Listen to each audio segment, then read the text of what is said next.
So let's start our webinar. So first of all, good morning and welcome to the Redhat Ansible webinar.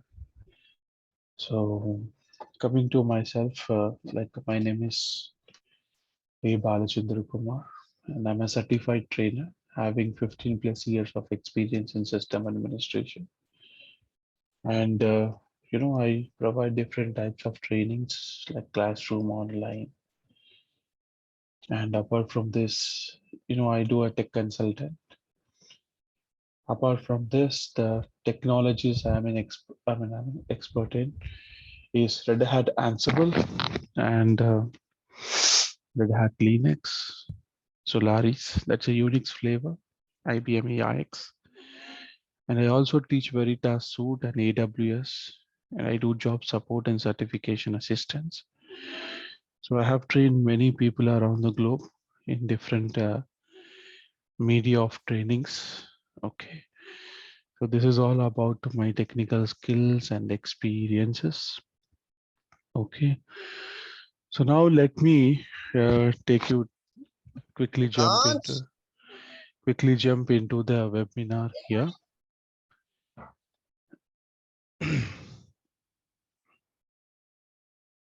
Okay. 1 minute. So let us quickly jump into our webinar. What is Ansible? Like why we have to use Ansible? Where Ansible is used?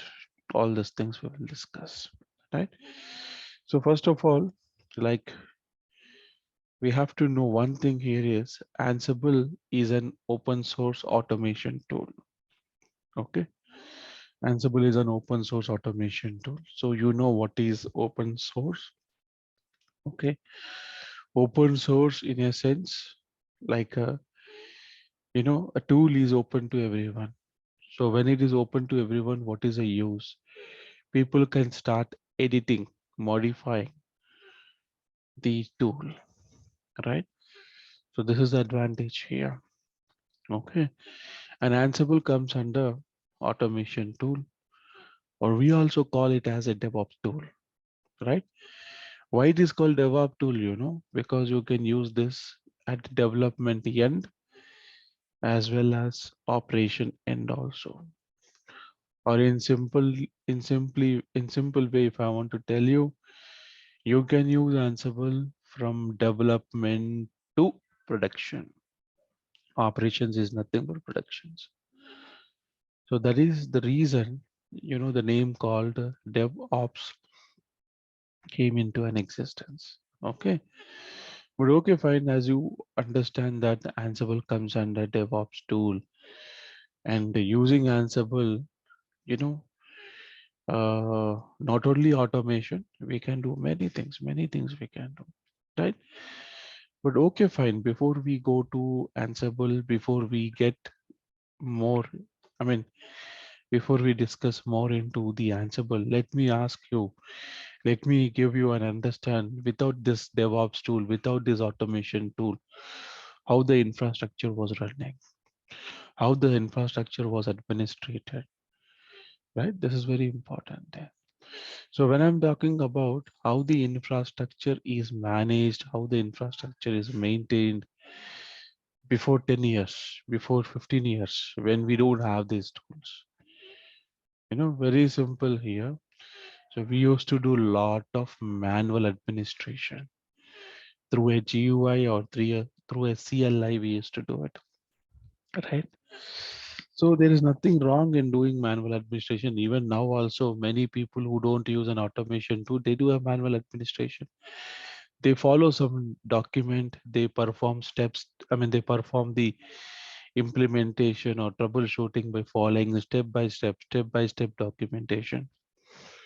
Or else, if they don't have a documentation, they search somewhere in a Google, or maybe 3 months 4 months back they have done some task, the same task came today, they will try to memorize that particular steps and they try to work on it.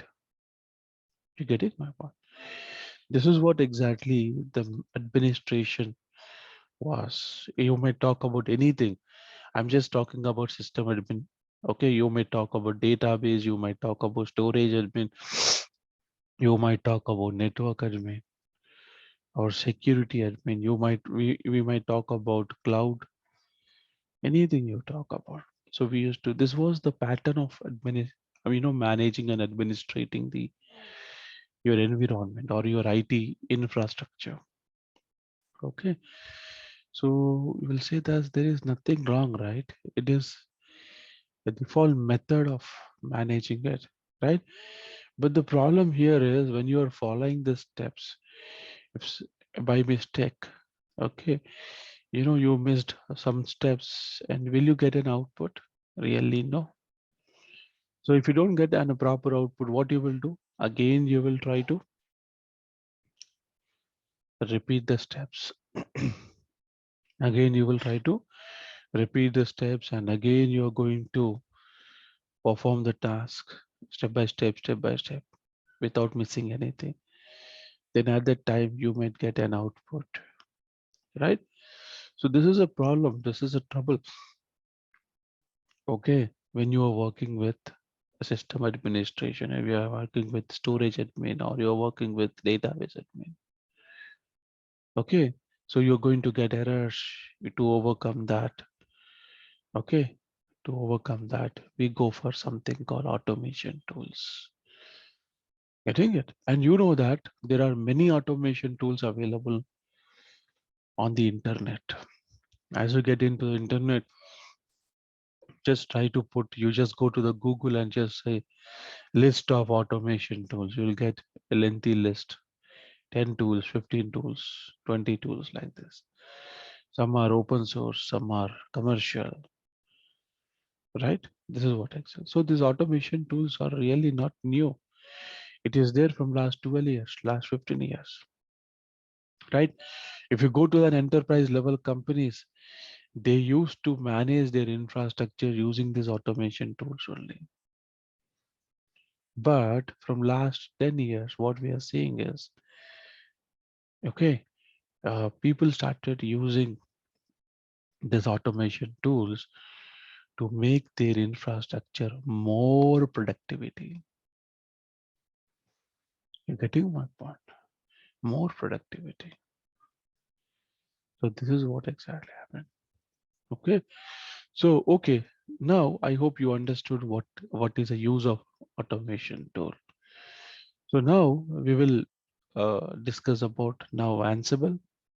So let me give you a detailed information about Ansible here. So when I'm talking about Ansible here, Ansible is an open source automation tool or a platform used for IT tasks such as configuration management, application deployment, intra-service orchestration, and provisioning. These are the areas where exactly this Ansible is used, right? I have just listed some important areas here. Actually, there is no such area. Uh, you can use Ansible in all the areas of your infrastructure. Getting it? And configure both Unix-like system as well as Microsoft Windows. So you can use this. The Ansible can be used, okay, both at the Windows side as well as Unix and Linux and Mac. Everywhere you can use it. Okay. So now let's see. Let's get into the next slide here. So when I'm talking about Ansible, when exactly the Ansible came into existence, right? Who brought it? And how come it got, it was undertaken by the Red Hat. What made Red Hat to take this Ansible? Okay, so very simple here. Ansible was released in 2012 by Michael D. Hans. You know who is Michael D. Hans? Michael D. Hans was a developer. He's a DevOps admin. You know, he's a developer who has been working with configuration management and infrastructure or orchestration in one form to another from many years. Okay, they're working for many years exactly. He's a guy.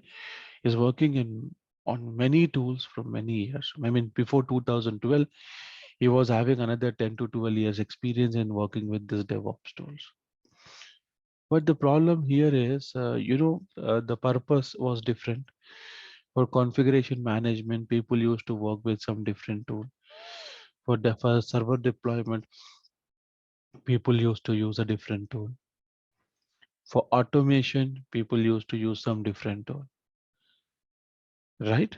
This is what exactly. So they have categorized all the tools there. Okay. So Michael found many companies were using separate tools to automate their workload. For example, configuration management. People are using something called Puppet Chef and CF Engine. If it is server deployment, so the companies are using something called Capistrano and Fabric. And for ad hoc tasks, so you know what is ad hoc? If you want to perform a quick task execution, then we used to run some plain SSH commands or scripts like this. We're going to go. This is the way of automation we were doing it before 2012. So what Michael have done is he was just thinking about why not all these tools wrapped into a one single tool, all the features, the configuration management features, server deployments, ad hoc tasks, and all other things into one single tool. So he can't go to these companies, he can't ask. Okay, so what he decided is, with his all experience, he have decided to develop a tool, and he want all these features should be in one single tool. So what he did, he was looking for a better way, and Ansible wrap up all three of these features into a one single tool, right? This is what he want to do.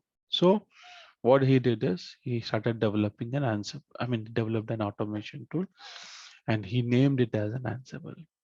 And whatever the features we have with all the different tools, you can get it with only one single tool that is called Ansible, right? But when he's developing Ansible also, he took lot of security measures and dependencies. Dependencies in a sense, many people who want to learn these automation tools or DevOps tools, there will be some basic prerequisites. What is that? You should have a prior coding skills, right? But when it comes to Ansible, without any prior coding skill, you can start working with it.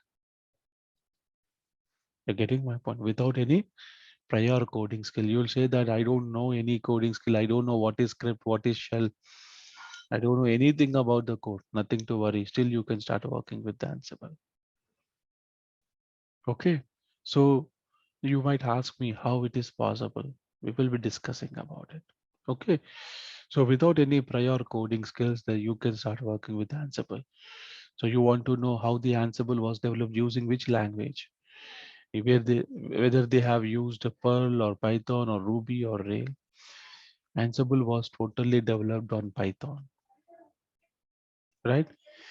So when you say that it is developed based on the Python, now you might get a doubt. Should I learn Python before learning the Ansible? Nothing. See, you work with Linux. So Linux was developed using, you know, uh, C, C++ or something, Unix level coding we have, kernel level coding we call Unix level coding. So you'll if you want to learn the Linux, are you going to learn this coding? No, right? You'll directly learn the commands and you will try to work with it. At the same time, when it comes to Ansible also, in order to learn and in order to work with Ansible, no need to learn Python. Python is a backend program. You're getting my point. Okay. So this is how exactly it's going to be. Okay. So now let's go into Ansible was written by Michael D. Hans and acquired by the Red Hat in 2015. So whatever the Ansible that is written by the Michael D. Hans, we call that as an Ansible engine. An Ansible engine is purely a command line tool. Getting it? Ansible engine was a purely a command line tool. Okay, so in 2015, what happened is Red has acquired the Ansible. For what reason they have acquired? The reason behind acquiring Ansible is, so Ansible was a very famous tool. Within a just a low span of time, within 3 years, people started using Ansible. Okay, and it has become very famous tool in the industry. Okay, because it is Ansible is used to address from development to production. That is one of the biggest reason. And apart from this, Ansible was an agentless. This is another reason the that made Ansible to become very famous. Most of the people started using it, right? So that's the reason what Red Hat has done is they have undertaken the Ansible in 2015. The reason behind this, because it was an Ansible engine, it is purely a command line. They want to enhance the features of an Ansible engine, and they want to introduce, you know, an enterprise level tool that is called Ansible Tower. So for that reason, they have taken the Ansible engine. They started working on it, and they also hired Michael Dehans, and they made the Michael Dehans as the head of the project for the Ansible and started working on it. Okay, so this is what exactly the Red Hat, the product. I mean Ansible, uh, became the product of Red Hat. Okay, so now why you to use Ansible here? As we discussed, it is simple. So when I say that it is simple, why it is simple, boss? Okay, why it is simple here? Why you're calling the term called simple here? Because whatever the like in when you're working with Linux, you write a script, right? You write a script. Okay. In the same way, when it comes to Ansible, we write something called playbook. We try to write a playbook. And this playbook is written based on YAML. This playbook is written based on the YAML. So YAML is another coding language, you can say. So if you want to write a playbook, you should go with YAML. Okay. So this is what exactly. Yes. Yeah. So this is what exactly it is going to work. So human readable automation tool here. Human readable automation tool and no special coding skills needed and task executed in order okay usable by every team get productivity product quickly. This is what exactly it is. Okay. And when we talk about powerful here, when I'm talking about powerful, Ansible can be used in application deployment. You can use in configuration management. You can use in workflow orchestration. You can use somewhere in network automation, security and compliance and orchestrating the app lifecycle. This is what exactly. And it is agentless. When I say that it is agentless, you know, I'll give you one example about the agentless. Okay, example about the agentless here. Small example. Assume that you're using a Puppet. You know that Puppet is an agent-based tool, right? Assume that this is the server, Puppet server, because you're going to install this software here. This is called Puppet server, and this is going to be a Puppet client. Okay, so this is what exactly. So basically, you're going to install an agent here in order to recognize it as a client. Okay, now what I'll do is very simple. This is a Puppet server, and this is a Puppet client. This is an agent here. So now what we will do is very simple. You'll ask me, there is nothing wrong here, right? This is a default architecture of a tool, right? We will definitely have agents here. Okay, but whenever I'm talking about Puppet, assume that you have purchased an 100 machines license, and you have deployed 100 machines. Then later, like your client asks you or your management asks you, like there are some testing or some development new project came and they want to use, this puppet for this 25, 30 machines for 4 months, assume that. So, if you want to use it for 3 to 4 months or 5 months like this, so, you can't use this agent for free because the client doesn't accept it. I mean, your vendor doesn't accept it. Again, you need to go to the vendor, you need to buy the license for it. That means it is going to, lead to an extra cost to your company, right?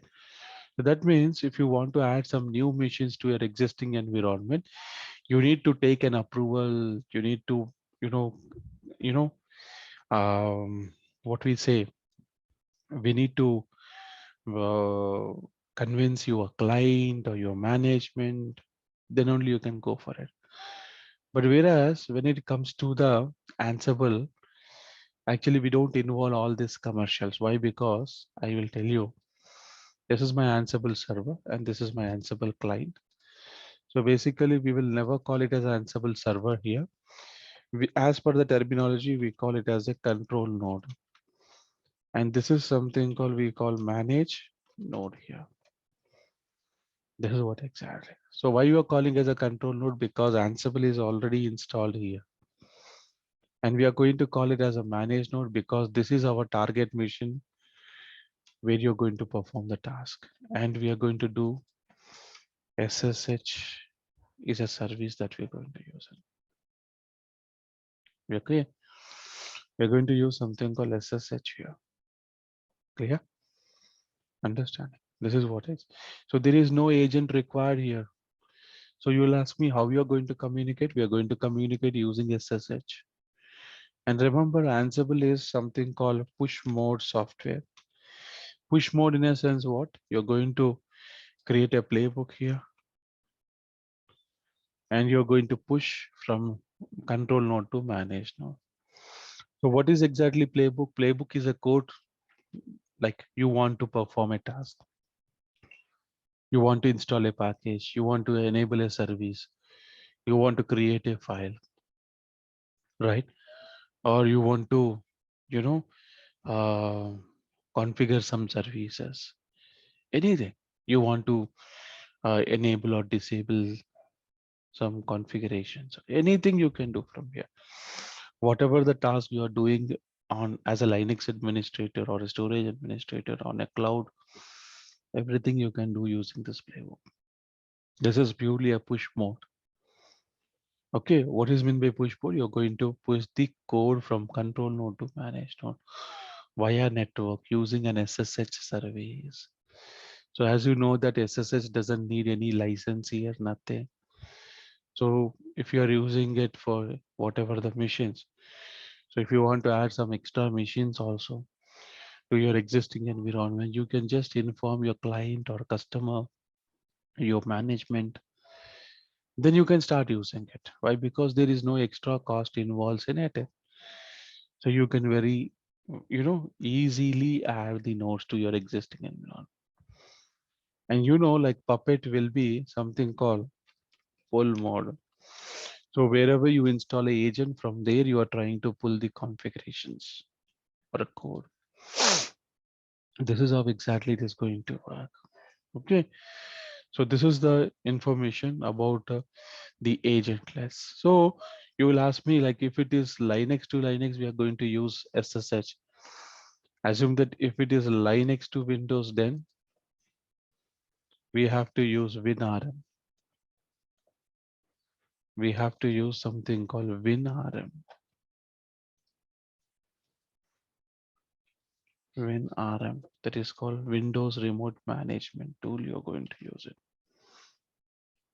Is this clear? Okay. So this is all about like agentless. We're going to see, right? So next we are going to see using Ansible, you can automate, technologies you use, like it might be a cloud, it might be containers, Windows, networks, DevOps, monitoring, operating system storages.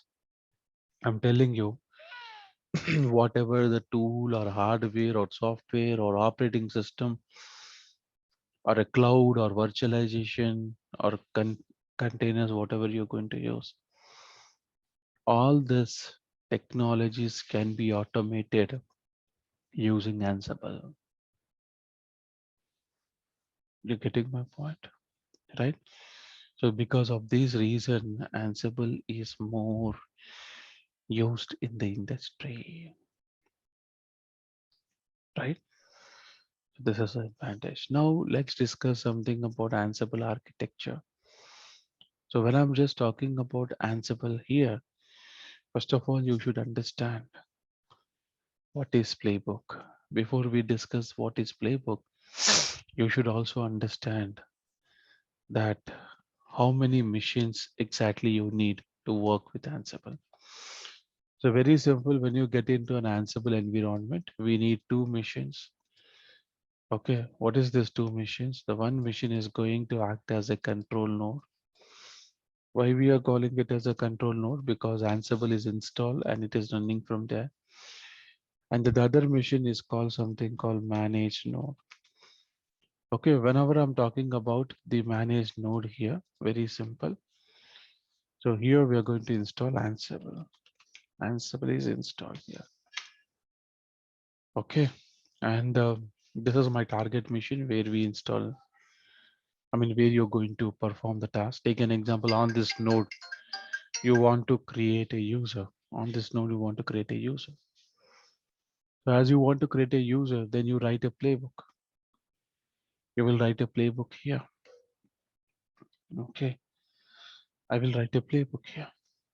Okay, so you will write a playbook for the creating a user and you will try to push here. This is what you're going to do. But remember one thing, your manage node can be, this might be a Linux, remember, or it might be Unix. Otherwise, your manage node might be a Windows, right? Or your manage might node might be Ubuntu, or your manage node might be something called, it might be a cloud environment, right? Or your manage node might be a couple of servers within the rack. It might be a couple of servers within the rack, remember? Couple of servers within the rack.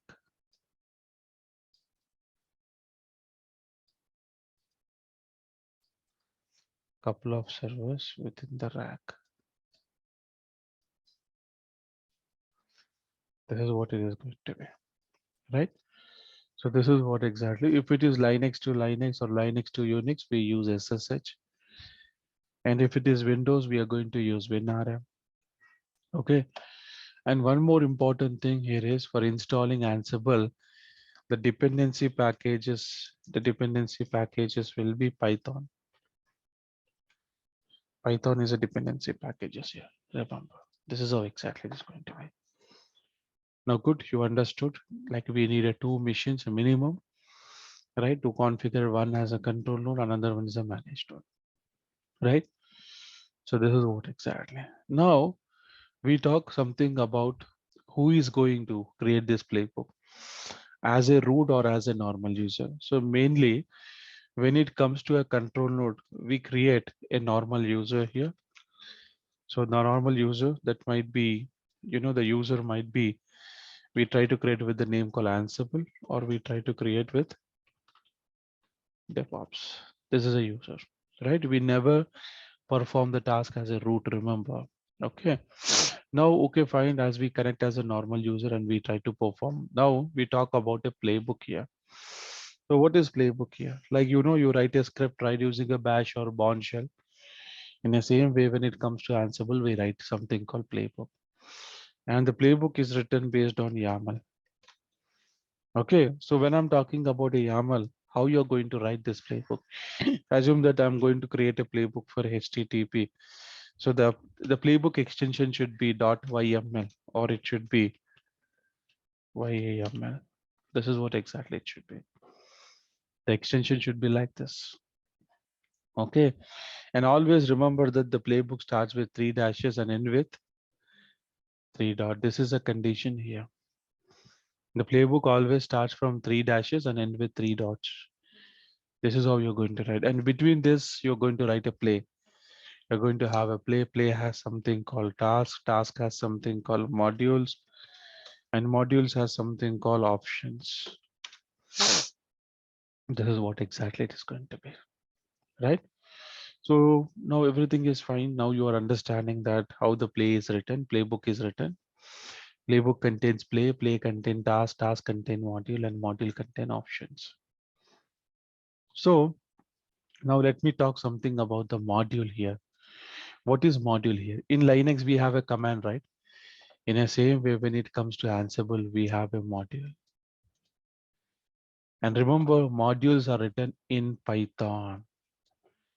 Modules are written based on the Python. What is this module? You know, for example, in Linux, you have a command called user add. In the same way, we have a module called user. In Linux, you have a module called group add. Here we have a module called group. We have a module called file. We have a module called yum. We have a module called copy. We have a module called fetch. We have a module called line in file, right? Like this, there are many modules that we have, right? You want to enable and start a service. We have a module called systemd. These are all modules. There are many modules, I'm telling you, not one, two modules. The current latest version of Ansible is going to provide you more than 5,000 modules there. And remember, all these modules are written based on Python. Now you will ask me, what is these options here? Very simple. Every command has option, right? In the same way, every module will have an option. Okay. Every module will have an option. Okay. So this is what exactly it will be. For example, I will talk about the option.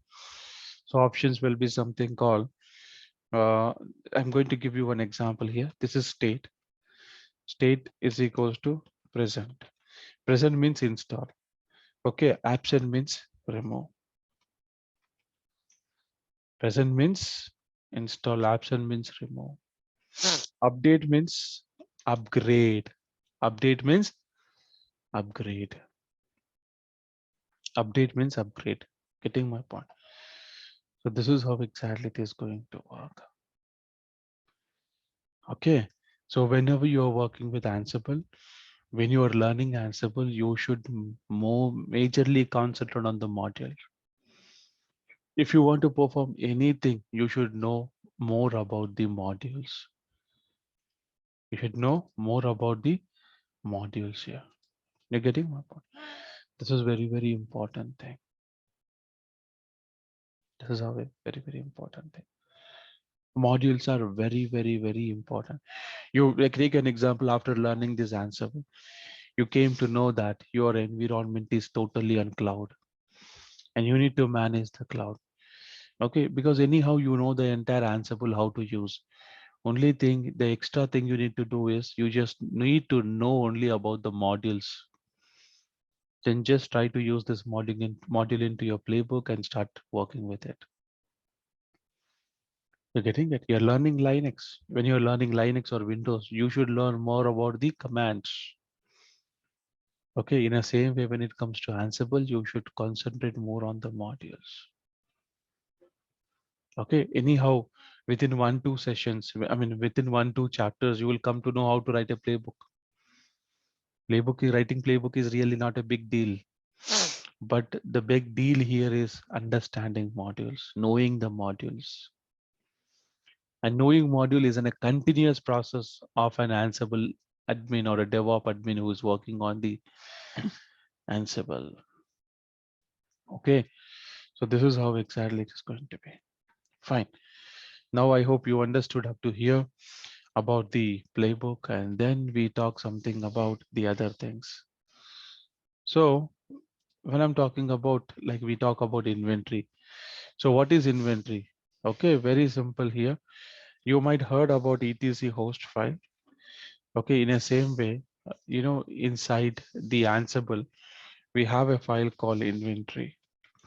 So inventory is nothing but it's a file where we put the target mission's information. Take an example, my target mission name is server A, server B, or server C, or server D. We're going to put like this. This is all about clear. This is all the information about the inventory. And when I'm talking about inventory, we have a two types of inventory. One is static inventory. Another one is dynamic inventory. One is static inventory. Another one is dynamic inventory. Static means you manually update the inventory. Dynamic means you will run some scripts to get the information about the inventory. Getting it? So this is how exactly it's going to work. Okay. So now later, like we will discuss about we discuss about modules and inventories. Now we are talking something about APIs. APIs are also very, very important. API stands for application program interface. We are going to use these APIs to interact with the cloud infrastructure. Cloud has an API console, right?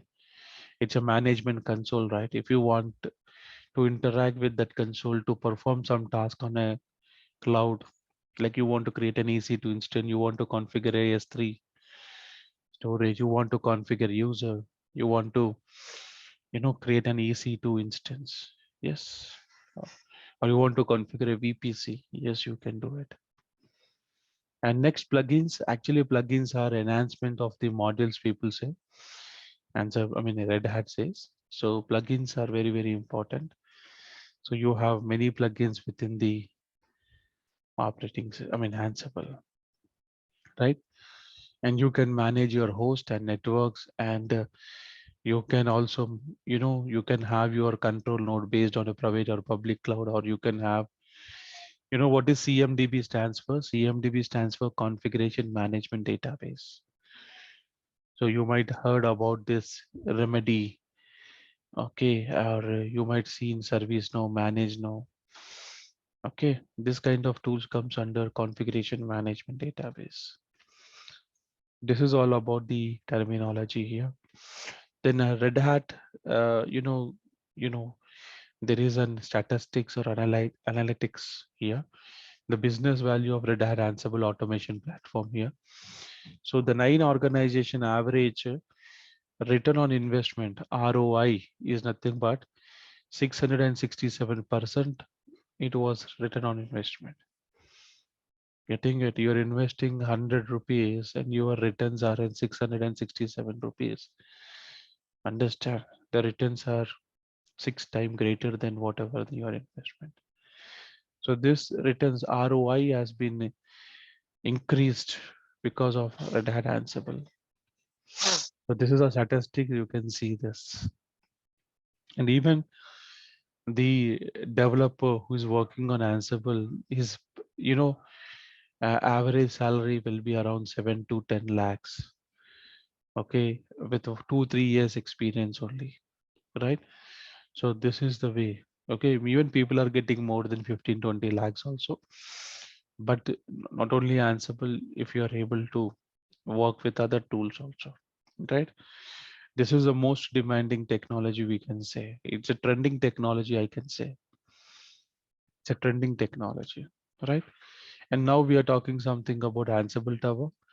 So formerly it is called AWX, and it is a web-based solution that makes Ansible even more easy to use for IT team for all kinds, right? This is what exactly. So as it comes to Ansible Tower is purely an web-based UI. It's an enterprise level tool. Why people are switching from Ansible engine to Tower, manageability, control. You're getting it, manageability and control. When I say that manageability and control, what is exactly it mean?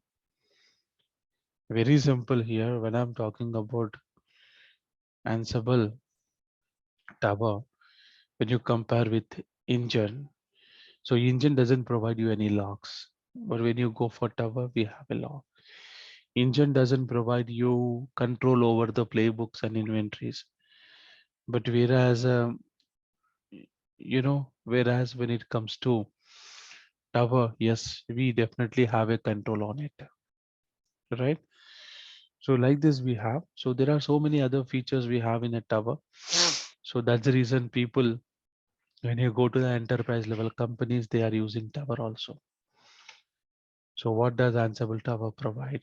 So RBACs, push button, RESTful APIs, workflow, enterprise integration and centralized logs. This is what exactly it provides. An Ansible Tower in a DevOps environment. This is all the features here. Graphic user interface dashboard, rule-based access control, graphic inventory, multi-playbook workflow, job status activity streaming, manage and track your inventory, schedules job, internal log, external and internal notifications. This is all about. So if you have any doubts, let me know here. If you have any doubts, let me know here. Yes. And let me show you the content here. The course content. I'm going to show you as course content. Hi, Rahul this Yes, side. please. I have one query. The thing is, will you be sharing this particular slide or this material with us? Actually, see, this slide is only for a demo. I see. Okay, so apart from this, see what happened is Ansible, when it comes to Ansible, there is a standard content we are going to cover. Okay. This standard content it is totally based on the, we are covering, the concepts are not designed on my own. We are taking it from, a code called RS-294. Oh, okay, okay. RS-294, and plus what we are doing is, because in real times, most of the time, most of the environment we see tower. So you should also learn little about the tower. That's the reason we are adding little, I mean, some concepts about the tower. I see. With understanding, see, sometimes you get a tower console, you should not get, oh, I never know about this tower. Okay, you should able to work on that tower. So I have added some concepts to this content, and this is like a customized course. And of course, if you are willing to write certification also, RS-294 100% you can write. This is how it's And, managed. and this recording, will it be shared because Yes, for yes, future reference? yes, yes. Why not? 100%. Thank you We'll so share much. this recording. Okay.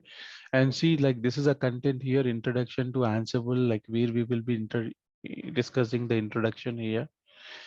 So about Ansible, and then we will go with installing Ansible on, Red Hat. CentOS right now we are not using Red Hat Linux. Ubuntu we will go, and deploying Ansible here, building inventories, configuration file, running Haddock commands.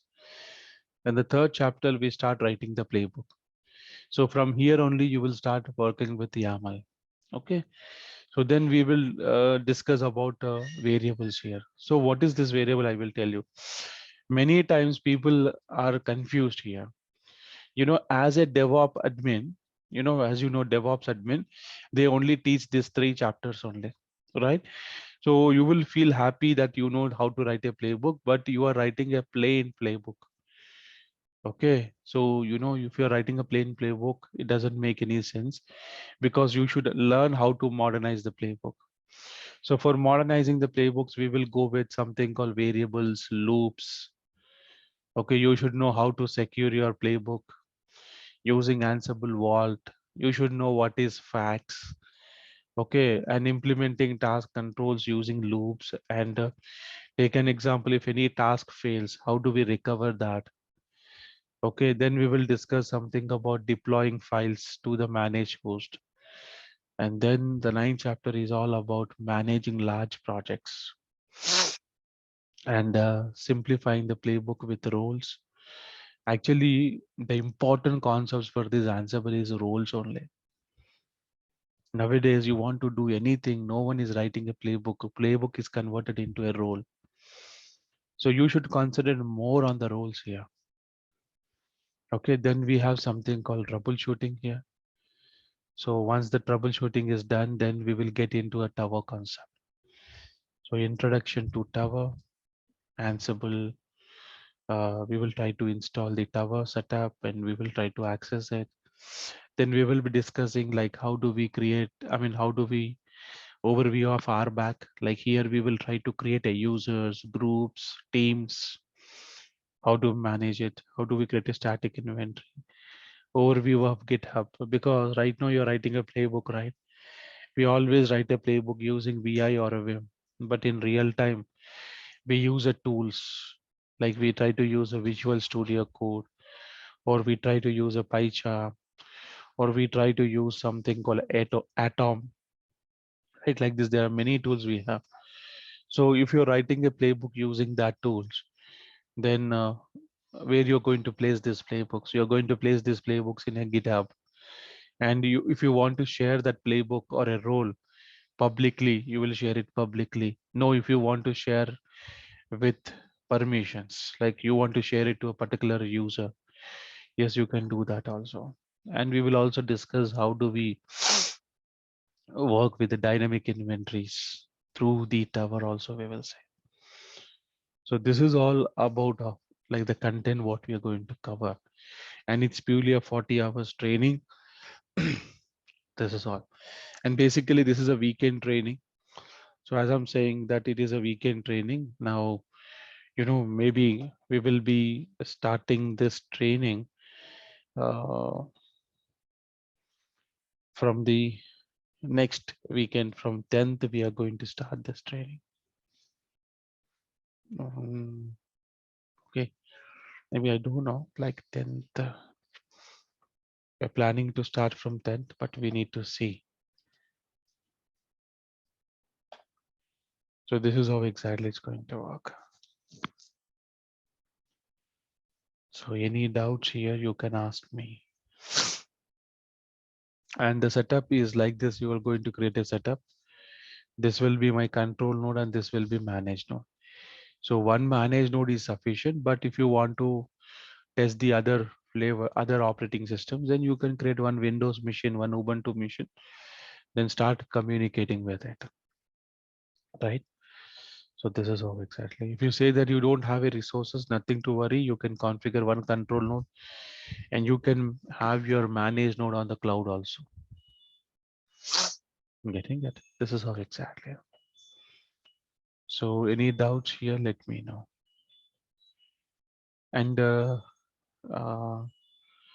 please, I don't know, like, did you register while joining the meeting? Otherwise, can you share your number uh, privately on the chat so that it will be easy for me to communicate? Otherwise, you can communicate on this.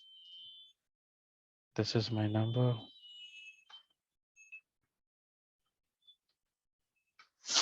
This is my number here. 8341455495, and you can mail me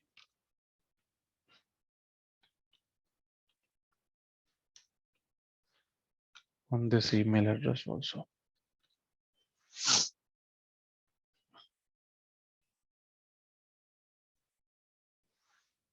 So if you can share me your number, that will be fine. Yeah, Anant. Oh, yes, Bala, yeah. Yeah, So, yeah, I have a question actually. I have yeah. registered already. Acha, acha. Mentioned my email ID and the Okay. phone number. Yeah. So, yeah, like as I said, it is 40 hours training and we will be covering it over weekend. So, Oh, yes, we like, can. yeah, so like how many, I mean, what will be the duration like? Mostly it goes to up to 6 weekends. Okay, Okay, every weekend we will sit like 5 hours. Like on Saturday 2.5 hours, Sunday 2.5 hours. Okay, if you okay, want, we can, go to 3 hours also. But we plan 2.5 hour with a small break. We will go with. Okay, so this is what exactly. okay, okay. Hmm. One another question. see that you have installed it on VMware Workstation, right? Yes, yes. I don't think VMware Workstation is now in production, right? There, I think they have stopped it. I mean, you don't get the license also, I believe. Yes, yes, So can we try it on other like we have Oracle? yes. Why not? 100%. See, VMware is just to use the resources. Yeah, yeah, Ultimately, we use Linux in it. See, for yeah. example, this is my control node. I'm connecting to my control node. This is my control node. You can use anything. You can use Oracle VirtualBox. It's okay. It's up to you. Whatever it is comfort, you can use that. Okay. Anyhow, if you want license also, I'll try to provide you. There is a democratic license we have. I'm going to provide that also if you want it. Okay. Yeah, that would be great. Thank Hmm. you. Okay, VMware, I can give you. That's not a problem. So this is like, so this is a version of Ansible that we are going to use it. Actually, here it shows your core version as 2.12.2, but we are using Ansible version is like RPM-QA. We are using 5.4.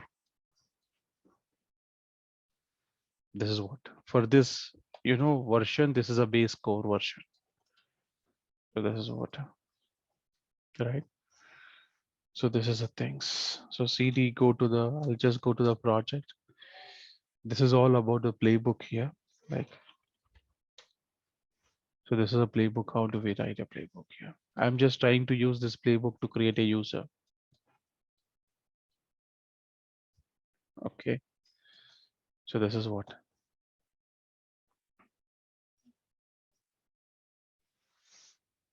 Actually, in real time, you'll write like this only.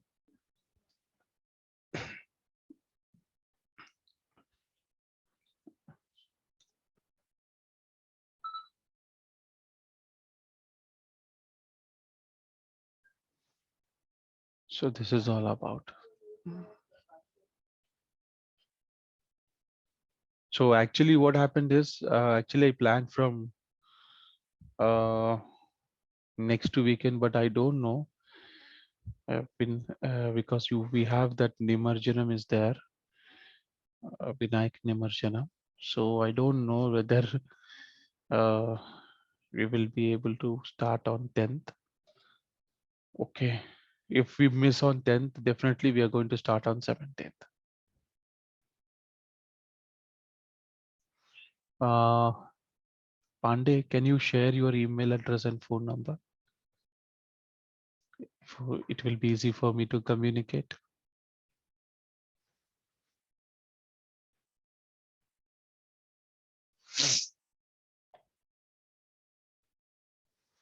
So whether you're looking only for weekend batch or weekdays also, can I know that?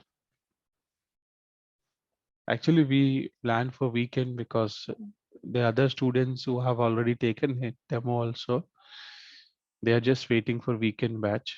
That's the reason we planned a weekend batch. So any other questions you can ask me.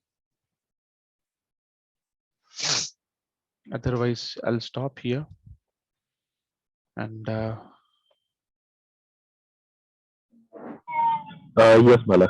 So, like as you said, RH294, mm, that is the course actually we'll be mm, covering. mm. Will there be any documentation provided? Yes, Like, uh, you will be getting documentation.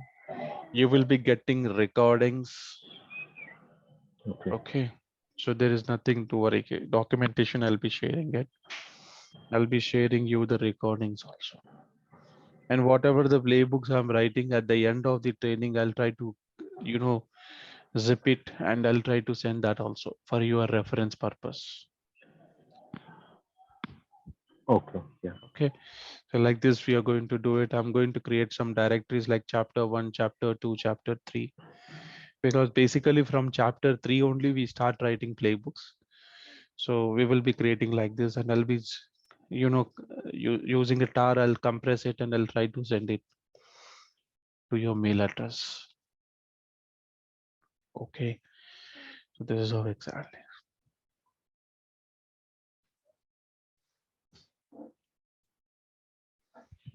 So this is all about. So I hope your all doubts clear. So I'll be in keep in touch. I'll be updating you. Most probably we will plan to start at next weekend. If it misses, then definitely on 17th we are going to start the batch. Okay, fine. Thanks for joining the webinar and okay, see you. Bye.